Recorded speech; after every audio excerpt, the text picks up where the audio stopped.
अहंकार के दायरे भाग 1। नीरा ने अपने परिवार को टूटने से कैसे रोका। सुबह से ही नीरा का मन बेहद उदास था। यतीन को घर से गए हुए पूरे 2 माह बीत चुके थे। इस अवधि में कोई दिन ऐसा ना था जब उसने यतीन के घर लौट आने की बात ना सोची हो। वक्त की आंधी के थपेड़ों से बिखर गए इस घर को सहेजने की ना सोची हो, किंतु उसे प्रतीक्षा थी कि सही वक्त की। सुबह जब नीरा नाश्ते के लिए बाबूजी को बुलाने गई तो देखा वे यतीन की फ़ोटो के समक्ष खड़े चुपचाप उसे निहार रहे हैं। यद्यपि उसे देखते ही वे वहाँ से हट गए, किंतु अश्रुपूर्ण नेत्रों में उतर आई व्यथा को उससे ना छिपा पाए। नीरा ने एक बार गहरी दृष्टि से उन्हें देखा, फिर रसोई में चली गई। नीरा का विवाह हुए 5 वर्ष बीत गए थे। सुहागरात को उसके पति नरेन ने कहा था, बचपन में मेरी माँ चल बसी थी। बाबूजी, यतीन और मैंने अत्यंत कष्टपूर्ण जीवन व्यतीत किया है। घर में एक स्त्री का अभाव सदैव खटका है। मैं चाहता हूँ अपने स्नेह एवं अपनत्व के बल पर तुम इस अभाव की पूरक बनो। इस घर के प्रति तुम्हारी निष्ठा में कभी कमी ना आए। नीरा ने अपना कांपता हुआ हाथ पति के हाथ पर रखकर उसे अपनी मौन स्वीकृति दी थी। अगले दिन नरेन ने हनीमून के लिए नैनीताल चलने का प्रस्ताव रखा तो नीरा ने इनकार कर दिया और कहा था, नहीं नरेन, एक जीवन की शुरुआत के लिए स्वजनों को छोड़कर इधर उधर भटकने की आवश्यकता नहीं। हनीमून हम अपने घर पर रहकर मनाएंगे। यतीन की परीक्षाओं के बाद हम सब इकट्ठे नैनीताल चलेंगे। यतीन तो बिल्कुल अपनी भाभी का दीवाना था। भाभी के रूप में मानो उसने अपनी माँ को पा लिया था।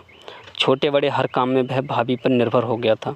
यहाँ तक कि अक्सर वह अपने नोट्स तैयार करने में भी नीरा की सहायता लेने लगा था। परीक्षाओं के बाद वे तीनों नैनीताल चले गए। वहाँ के प्राकृतिक सौंदर्य ने उनके मन को बांध लिया था।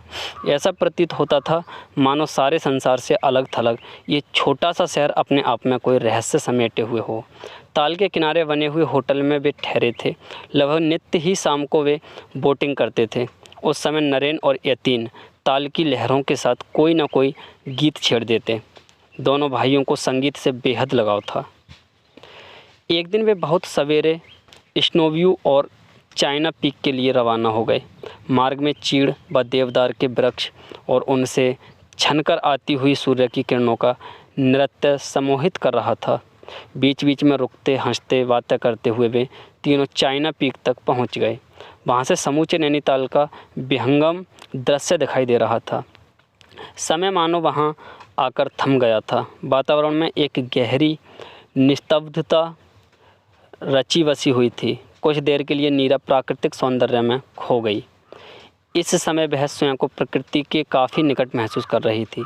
उसे पता नहीं चला कब नरेन पास बने हुए रेस्टोरेंट में चाय का ऑर्डर देने चले गए। उस समय चौंकी जब यतीन ने उससे खोई खोई आवाज़ में कहा, कभी कभी ऐसा क्यों होता है भाभी, किसी विशेष इंसान की स्मृति मात्र ही वातावरण में खुशियों का उजाला भर देती है।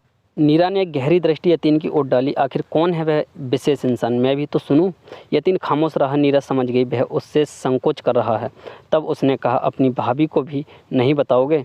यतीन कुछ पल खामोश रहा, फिर बोला, उसका नाम अर्चना है। वह मेरे साथ कॉलेज में पढ़ती थी। बहुत अच्छी लड़की है, तुम मिलोगी, अवश्य पसंद करोगी। अच्छा, तो कब मिलवा रहे हो? जब तुम चाहो, परंतु भैया को इस विषय में तभी कुछ बताना जब तुम लड़की पसंद कर लो और मैं अपने पैरों पर खड़ा हो जाऊं।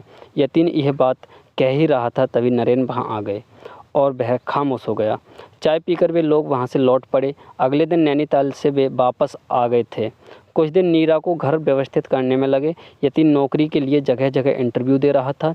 2 से 3 जगह उसे आशा भी थी। दिवाली में 15 दिन शेष थे। नीरा के घर से उसके पिताजी का पत्र आया कि वे उसे दिवाली पर लेने आ रहे हैं। पत्र पढ़ने के बाद उसके ससुर ने बुलाकर कहा, बेटी अपने जाने की तैयारी कर लो, तुम्हारे पिताजी तुम्हें लेने आ रहे हैं।